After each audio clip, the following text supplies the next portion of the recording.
हमारे पश्चिम बंगाल के बहुत ही जुझारू, संवेदनशील और कर्मशील अध्यक्ष और सांसद श्री दिलीप घोष जी, हमारे आज के कार्यक्रम में उपस्थित भारतीय जनता पार्टी के राष्ट्रीय महामंत्री और पश्चिम बंगाल के प्रभारी श्री कैलाश विजयवर्गीय जी, हमारे सह प्रभारी चुनाव के और आईटी सेल के इंचार्ज श्री अमित मालवीय जी, हमारे सह प्रभारी और वरिष्ठ सहयोगी और राष्ट्रीय मंत्री सम्माननीय अरविंद मेनन जी, हमारे युवा मोर्चा काल के हमारे बहुत ही प्रिय साथी और जो प्रेस के साथ बहुत जुड़े रहते हैं, ऐसे हमारे शौमिक भट्टाचार्य जी, हमारे वरिष्ठ सहयोगीगण, सम्मानित मंच और यहाँ उपस्थित हमारे सभी साथीगण और मीडिया के, प्रिंट मीडिया और इलेक्ट्रॉनिक मीडिया के मेरे साथी, आज मुझे बहुत ही खुशी भी हो रही है और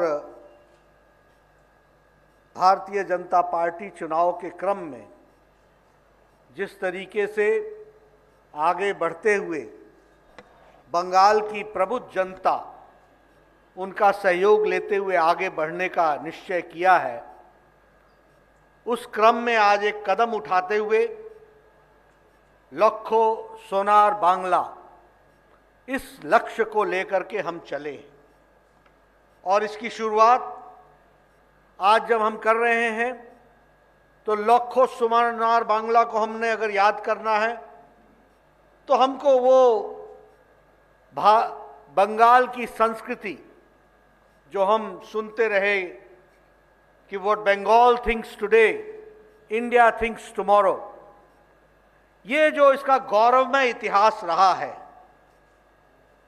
जिसमें स्वामी विवेकानंद जी, रविंद्रनाथ ठाकुर जी, बंकिम चटर्जी जी, नेताजी सुभाष चंद्र बोस, श्यामा प्रसाद मुखर्जी, ईश्वर चंद्र विद्यासागर, इन सब लोगों का जो कंट्रीब्यूशन रहा है, उस कंट्रीब्यूशन को समावेश करते हुए सोनार बांग्ला कैसे बनाया जा सकता है, इस बात का प्रयास हम करने का काम कर रहे हैं। और इसीलिए अगर हम महिला शक्ति की बात भी करें तो हमारे स्वतंत्रता सेनानी कल्पना दत्ता, कल्याणी दास जी, इनको भी याद करना हमारी जिम्मेवारी बन जाती है। अगर हम सोनार बांग्ला की बात करें और इस कैंपेन की बात करें तो हमारी कोशिश है कि बंगाल की जनता ये सोनार बांग्ला बनाने में किस तरीके से योगदान कर सकती है, क्या उसकी आशाएं हैं, क्या उसकी आकांक्षाएं हैं, उसको हम समावेश करना चाहेंगे। और हम हमेशा ये मानते हैं कि सारी बुद्धि सिर्फ हमारे पास है, ऐसा नहीं है। बंगाल की प्रबुद्ध जनता जानती है कि किस तरीके से सोनार बांग्ला बन सकता है, इसलिए उनको समावेश करना, उनको साथ में जोड़ना और उनके विचारों को, उनके सुझावों को साथ लेके चलना, ये हम लोगों ने तय किया है। इसी कार्य को लेते हुए लगभग 2 करोड़ से ज्यादा हम सुझाव लेने वाले हैं, एक व्यापक सुझाव लेने वाले हैं, 2 करोड़ से ज्यादा। और उसी तरीके से विभिन्न स्तरों पर लोगों का सहयोग मिले, सुझाव मिले, इसको हम करने वाले हैं। और इसके लिए ये जो आप सुझाव की पेटी देख रहे हैं, this suggestion box, approximately 30,000 suggestion box सारे बंगाल में ये हम उपलब्ध करवाएंगे। हमारे जो 294 विधानसभाएं हैं, सभी विधानसभाओं में लगभग 100 पेटियां, सुझाव की पेटियां रखी जाएंगी। 50 पेटियां लेकर के हमारे घर घर हमारे कार्यकर्ता जाएंगे और 50 हम स्ट्रेटेजिक स्थानों पर रखने वाले हैं, प्रोमिनेंट स्थानों पर रखने वाले हैं, प्रमुख स्थानों पर रखने वाले हैं, ताकि हम उनका सजेशन ले सकें और उसको हम उस तरीके से आगे बढ़ाएंगे। उसी तरीके से आज मैं एलईडी रथ का भी श्री गणेश करने वाला हूं। ऐसी एलईडी रथ लगभग 294 हर विधानसभा के लिए एक रथ की व्यवस्था की गई है, जिसमें हम डिजिटली सुझाव दिया जा सके इसकी व्यवस्था भी करेंगे। और साथ ही साथ हमारा एक मिस्ड कॉल नंबर होगा 9727294294। ये इस मोबाइल पर हम मिस्ड कॉल करके हम सजेशन अपने दे सकते हैं। यही नंबर व्हाट्सएप के तरीके से इस्तेमाल हो सकता है और हम व्हाट्सएप संदेश दे सकते हैं, तो कि हमारे को लोगों का सुझाव मिल सके। और इसी तरीके से www.lokosonarbangla.com इसमें हम अपना सुझाव दे सकते हैं। इस तरीके की डिजिटली व्यवस्था भी हम लोगों ने की है। मित्रों, ये कैंपेन 3 मार्च से लेकर के 20 मार्च तक हर विधानसभा में यह कवर करेगा और हमारी सुझाव की पेटियां ये 3 मार्च से 20 मार्च को और 20 मार्च को हम इसको पूरा करने वाले हैं। जिस बात को प्रधानमंत्री जी ने कहा असोल परिवर्तन, उस असोल परिवर्तन के लिए सोनार बांग्ला का सपना कैसे पूरा किया जा सकता है, इसको हम प्रयासरत रहेंगे। यही नहीं, जब हम असोल परिवर्तन की बात करते हैं तो आयुष्मान भारत को हम लागू करेंगे और 4,67 lakh people who are entitled to be covered under Ayushman Bharat and getting a facility of 5 lakh rupees health cover every year, इसकी भी हम व्यवस्था करेंगे। जब हम आयुष्मान भारत की बात करते हैं तो साथ ही साथ प्रधानमंत्री किसान सम्मान निधि, लगभग देश में 10 करोड़ किसान हैं, 73 लाख के आसपास किसान बंगाल में हैं। प्रधानमंत्री किसान सम्मान निधि की 6 किस्तें 7 किस्तें दी जा चुकी हैं, लेकिन बंगाल का किसान इससे वंचित रहा है। प्रधानमंत्री जी ने कहा है कि हम पिछली किस्त भी देंगे और साथ ही साथ जब सरकार हमारी आएगी तो प्रधानमंत्री किसान सम्मान निधि बंगाल की धरती पर लागू होगा और 73 लाख किसानों को उसका लाभ मिलने वाला है। यानी पुरानी किस्तें भी, और पुरानी किस्तें अगर 7 जोड़ ले तो 14,000 रुपए की एक किसान को पुरानी पेमेंट होगी और आगे चल करके उसको हम जोड़ेंगे। इस तरीके से हम काम करने वाले हैं। उसी तरीके से प्रधानमंत्री फसल बीमा योजना को और व्यापक बनाएंगे। उसी तरीके से 7th पे कमीशन को, यहां 7th पे कमीशन को लागू करेंगे ताकि हमारे एम्प्लॉय भाई जो उससे वंचित रह गए हैं वो 7th पे कमीशन का भी लाभ उठा सकें। और बंगाल में एक नई संस्कृति हम देने वाले हैं, no cut money, no cut money, भ्रष्टाचार मुक्त विकास युक्त बंगाल हम देने वाले हैं। और उसी तरीके से रेफ्यूजी वेलफेयर के स्कीम्स को हम लॉन्च करेंगे। विशेष करके मतवा समाज और नमो शूद्र हमारे जो समाज है उनके लिए हम हेल्थ के लिए पुश देंगे, एजुकेशन के लिए पुश देंगे, ग्रेजुएट और पोस्ट ग्रेजुएट के लिए हम स्कॉलरशिप्स की व्यवस्था करेंगे। और इसी तरीके से बंगाल जो हमेशा एक अच्छे विचारों के लिए जाना गया है, दुर्भाग्य से यहां नक्सलिज्म भी पनपा। उस नक्सलिज्म को समाप्त करने के लिए हर प्रयास को हम पूरा करेंगे, यह भी हम आपको बताना चाहते हैं। बंगाल जो आज भ्रष्टाचार की दृष्टि से हम सबके सामने कई तरह की चर्चाएं आई हैं, उसको हम भ्रष्टाचार मुक्त रखेंगे और उस भ्रष्टाचार मुक्त का हम वातावरण बनाएंगे। उसी तरीके से ये जो इल्लीगल कोल माइनिंग हो रही है इसको भी हम रोकेंगे। इसी तरीके से ये सिंडिकेट संस्कृति को भी हम रोकेंगे और उसी तरीके से हम ग्लोबल मार्केट में लोकल प्रोडक्ट को पहुंचाने का प्रयास करेंगे। ग्लोबल मार्केट में लोकल प्रोडक्ट पहुंचे। बंगाल का अपना हुनर जिसको हम आजादी के पहले से जानते थे, आज वो सारे का सारा हुनर उसको कुंठित कर दिया गया, उसको रोक दिया गया, उसको समाप्त करने की कोशिश की गई है। हम उस बंगाल के हुनर को फिर से वापस स्थापित करेंगे और ग्लोबल मार्केट की व्यवस्था करेंगे फॉर लोकल प्रोडक्ट्स, इसको भी हम ध्यान में रखेंगे। मित्रों, जहां तक बंगाल के कल्चर का सवाल है, we are all emotionally involve. Bengal का कल्चर एक संस्कृति जिसने देश दुनिया को एक नई ताजी हवा दी।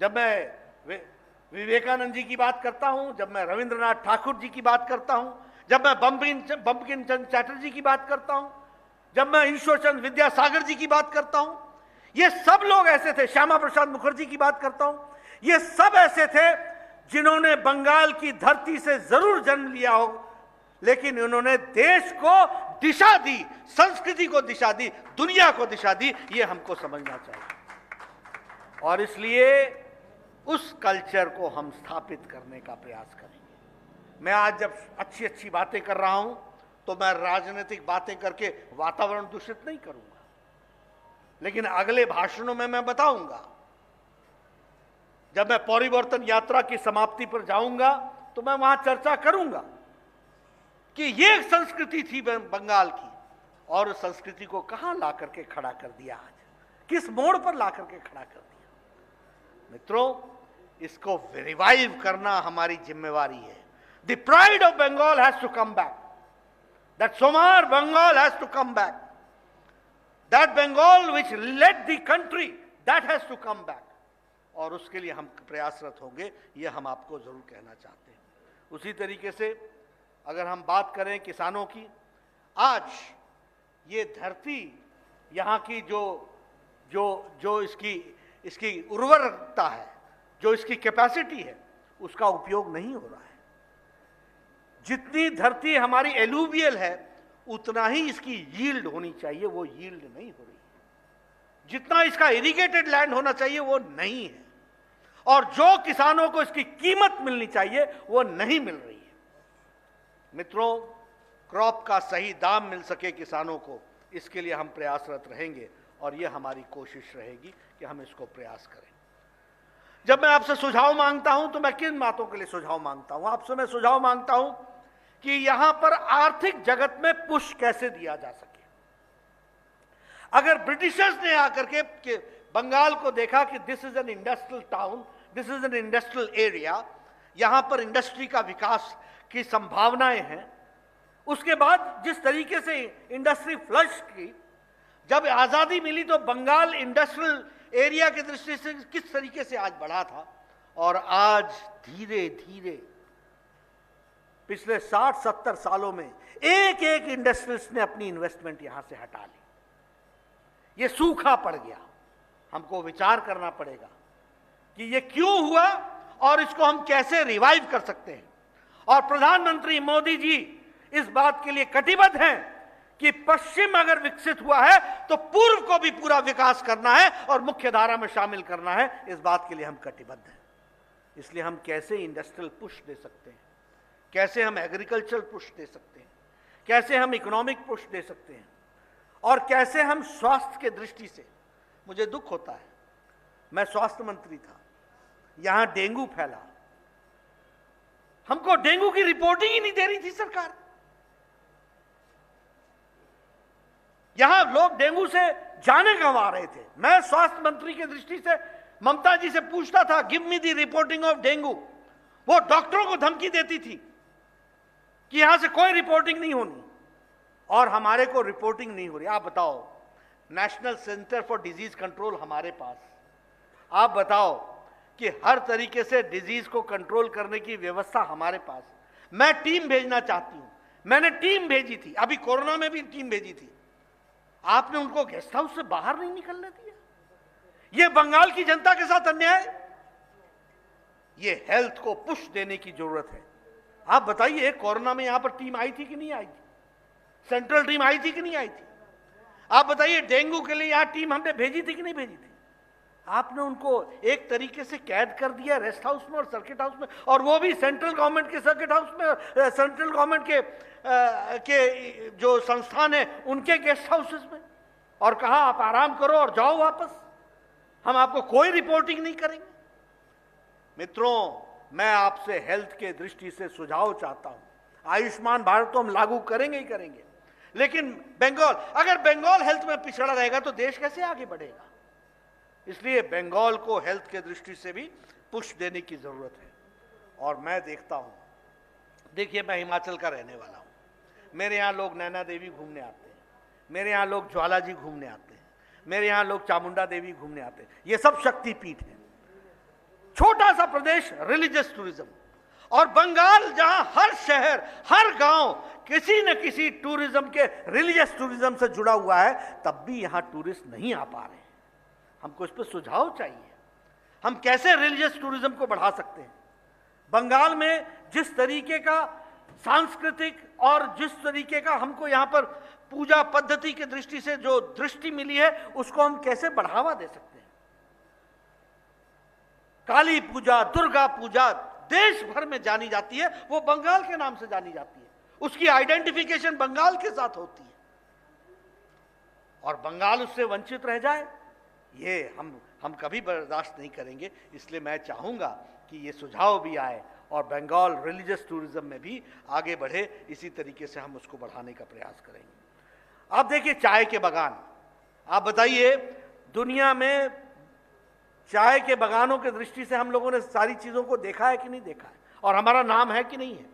प्रधानमंत्री मोदी जी ने 1000 crore rupees for the people of the tea gardens के लिए दिया है।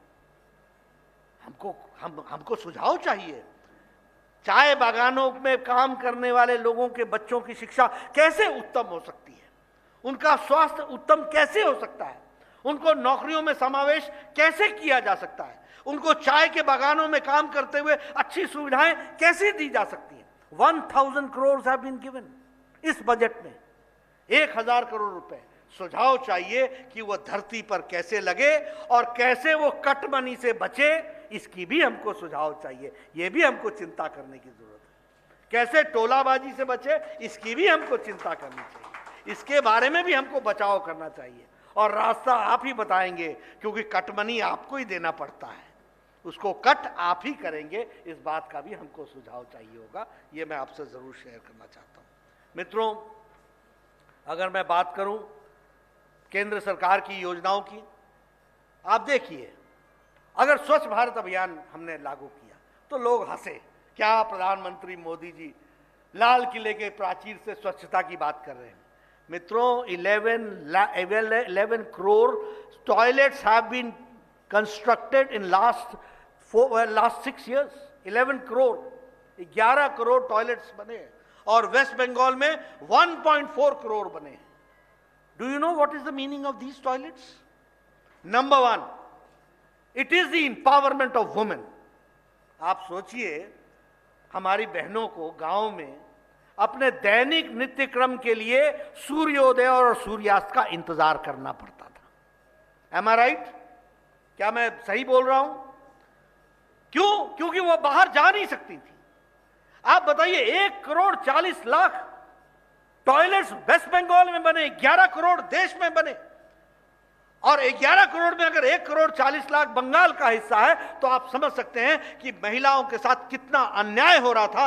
1 करोड़ 40 लाख घरों में टॉयलेट बना है, तो 1 करोड़ 40 लाख घरों की महिलाओं का इंपावरमेंट हुआ है। इस बात को हमको समझना चाहिए। सशक्तिकरण, ये सशक्तिकरण हुआ है। दूसरी बात, बीमारी, डायरिया कम हो रहा है, हैजा कम हो रहा है, क्योंकि खुले में शौच जाने के कारण वही पानी हमको मिलता था और वही पानी पीते थे, और हैजा और डायरिया होता था। आज हम हेल्थ इश्यूज को भी हम एड्रेस कर पाए। उसी तरीके से जनधन योजना, एक समय में भारत का प्रधानमंत्री स्वर्गीय राजीव गांधी कहते थे कि हम 1 रुपए भेजते हैं, 85 पैसा बीच में खर्च हो जाता था। प्रधानमंत्री जी ने कहा कि अकाउंट खोलो, जनधन खाता खोलो, तो क्या कहा? जनधन खाता खुलवा रहे हैं। आज 40 करोड़ लोगों ने जनधन खाता खोला है, और बंगाल में 1 करोड़ 92 लाख लोगों ने जनधन खाता खोला है। और कोरोना के दौरान महिलाओं को 500 रुपए 3 महीने के लिए लॉकडाउन में प्रधानमंत्री जी ने डायरेक्ट डिस्बर्समेंट करके डायरेक्ट उनके खाते में पहुंचाया। 20 crore women have been empowered. इस बात को हमको समझना चाहिए, ये छोटी घटना नहीं है। और बंगाल में 1 करोड़ 52 लाख, यानी रीचिंग 2 करोड़ 40 करोड़ में 2 करोड़ बंगाल के लोग हैं। उसी तरीके से हमारे लगभग 68 लाख लोगों को गैस का चूल्हा मिला। अब ये गैस का चूल्हा कुल मिलाकर के 8 करोड़ बांटा गया और 8 करोड़ में 78 लाख बंगाल के लोग हैं। आप देखिए कितना बड़ा बंगाल का हिस्सा है। और ये चूल्हा जलाना, मैं इसको सिर्फ चूल्हा जलाना नहीं मानता, मैं महिलाओं का सशक्तिकरण मानता हूं। क्योंकि जब वो लकड़ी जला करके चूल्हा जलाती थी तो 200 सिगरेट का धुआं वो डायरेक्ट और इनडायरेक्ट अपने फेफड़ों में लेती थी, पल्मोनरी डिजीज होती थी। आज वो गैस का चूल्हा उनको मिला है, 78 लाख परिवारों को मिला है। 5 मिनट में वो हर एक तरीके का भोजन प्रिपेयर कर सकती हैं और वो धुआं से मुक्त हो गई हैं। Health issue has been addressed and it is an women empowerment which we have to understand. आप बताइए, यहां लगभग 2 करोड़ 60 लाख ऐसे परिवार थे जिनको बिजली नहीं थी, और बंगाल के अंदर लगभग 7 लाख 32 हजार ऐसे परिवार थे जिनको बिजली नहीं थी। सौभाग्य योजना में मुफ्त बिजली पहुंचाने का काम प्रधानमंत्री मोदी जी ने किया है। मैं आपसे सुझाव चाहूंगा कैसे इसको और आगे बढ़ाया जा सकता है। Electricity is not only in electricity, it is N empowerment of the family. वो टेलीविजन देख सकता है, वो अच्छी पढ़ाई कर सकता है, वो मुख्य धारा में अपने आप को शामिल कर सकता है। इस तरीके की योजनाओं को हम लोगों ने, प्रधानमंत्री जी ने एक रास्ता दिया है। ईस्ट वेस्ट कॉरिडोर 8,575 करोड़ रुपए खर्च हो रहा है। इसमें हम सबको मालूम है कि यह ईस्ट वेस्ट कॉरिडोर से कितना बड़ा विकास का योजना बनने वाली है। उसी तरीके से नेपाल और इंडिया और बांग्लादेश के सड़कों को जोड़ने के लिए 721 करोड़ रुपए देने की व्यवस्था की गई है। अम्फान में 2,708 करोड़ रुपए दिए गए। दुर्भाग्य से मुझे कहना पड़ता है कि हाई कोर्ट कहती है ऑडिट करा के दो, और हमारी ममता जी सुप्रीम कोर्ट में जाती हैं और कहती हैं ऑडिट होबे ना, होबे ना, होबे ना। ममता जी एतो डर केन, एतो भय केन? किस बात का भय है, किस बात का डर है? ये सब पर मुझे सुझाव चाहिए। ये अम्फान का पैसा, मोदी जी पैसा नहीं देते, मोदी जी पैसा दे दिया, हमेशा देते हैं। ममता जी वो जमीन पर लगता नहीं है, खर्च होता नहीं है। क्यों नहीं होता है खर्च? कहां जाता है? राशन दिया 80 करोड़ की जनता को, पूरे मार्च महीने से लेकर के दीपावली तक 5 किलो गेहूं, 5 किलो चावल और 1 किलो दाल दी। कहां मिला ये अनाज? टीएमसी के कार्यकर्ताओं के घर में। हम सत्ती बोलचे कि नहीं? हम सत्ती बोलचे कि नहीं? ये टीएमसी के घर में अनाज क्या कर रहा था? फिर बोलते हैं अनाज दिया नहीं, आया नहीं, लिया नहीं। अरे सब डकार गए और फिर बोला लिया नहीं, क्या है मतलब? इसलिए मुझे इस पर भी सुझाव चाहिए कि कैसे जनता को जो अनाज प्रधानमंत्री जी भेजे वो जनता को कैसे मिल सके, इस बात को हमको सोचना चाहिए। 7 फरवरी को प्रधानमंत्री जी हल्दिया आए थे। 4,70,700 करोड़ रुपए का उन्होंने प्रोजेक्ट सैंक्शन किए। उसी तरीके से 22 फरवरी को हुगली आए थे, 3,000 करोड़ रुपए का उन्होंने सैंक्शन किया है। ये सारी चीजें धरती पर लगने वाली हैं। और कलकत्ता से सिलीगुड़ी तक की रोड 25,000 करोड़ रुपए इस बार की बजट में निर्मला जी ने दिया है, प्रधानमंत्री मोदी जी ने दिया है। इसको हमको सोचना चाहिए। खड़गपुर से लेकर के विजयवाड़ा के लिए ईस्ट कॉरिडोर, और उसी तरीके से ईस्ट वेस्ट कॉरिडोर भुसावल से खड़गपुर और दानकुनी तक जो बनाने का योजना है, उसके लिए भी पैसे की व्यवस्था की गई है। मित्रों, मैं आपसे इन सारी चीज़ों की चर्चाएं इसलिए कर रहा हूं कि भारतीय जनता पार्टी विकास के लिए काम करना चाहती है।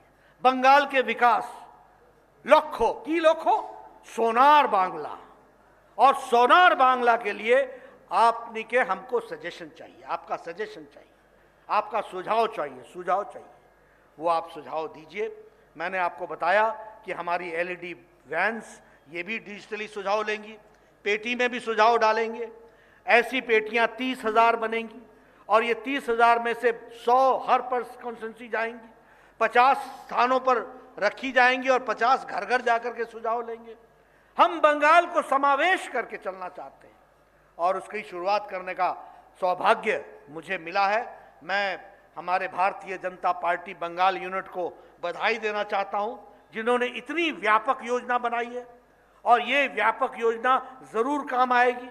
अभी ये देखो, आप देखिए, एक तरफ प्रधानमंत्री जी हैं, जल जीवन मिशन लेकर के चले हुए, जल मिशन लेकर के चले हुए, और एक तरफ बहनों को घंटों गलियों में लाइन में खड़ा होना पड़ता है पानी लेने के लिए। हम बंगाल की तस्वीर और तकदीर बदल डालेंगे। डबल इंजन की सरकार लानी होगी, ऊपर मोदी जी की सरकार होगी, नीचे भारतीय जनता पार्टी की सरकार होगी, आगे विकास का काम। आज आजादी के इतने सालों बाद हम मौलिक आवश्यकताओं के लिए जूझ रहे हैं। ये कैसा देश बना है, ये कैसा बंगाल बना दिया। विकास की चीजें वहां पहुंच नहीं रही हैं, उनको पहुंचाना हमारी जिम्मेवारी है। और मित्रों, आप सबका सहयोग मुझे मिलेगा। मैं फिर आप सबको शुभकामनाएं देता हूं और पत्रकार मित्रों से मैं निवेदन करना चाहता हूं, आपका बहुत योगदान हमें चाहिए। हम एक ऐसे मोड़ पर खड़े हैं जहां बंगाल की जनता ने फैसला लेना है, विकास की ओर चलना है, विकास युक्त बंगाल देखना है, भ्रष्टाचार मुक्त बंगाल देखना, गोलाबाजी, कटमनी, तुष्टीकरण, इसका बंगाल देखना है। और इसी विषय को लेकर के मैं आपके बीच में आया हूं। आप सब ने मेरी बात सुनी है, मैं भी अपने सुझाव इसी में डालने वाला हूं, उसकी श्री गणेश इसी के साथ करूंगा। आपने मेरी बात सुनी, आपका बहुत बहुत धन्यवाद। जय भारत, जय बंगाल। नमस्कार, मैं हूं संदीप चौधरी। अगर आपको ये वीडियो पसंद आया हो तो इसे लाइक और शेयर जरूर करें, और हाँ, हमें सब्सक्राइब और फॉलो करना ना भूलें, ताकि आप देश और दुनिया की कोई खबर मिस ना करें। तो जुड़िए हमारे साथ और देखते रहिए News 24।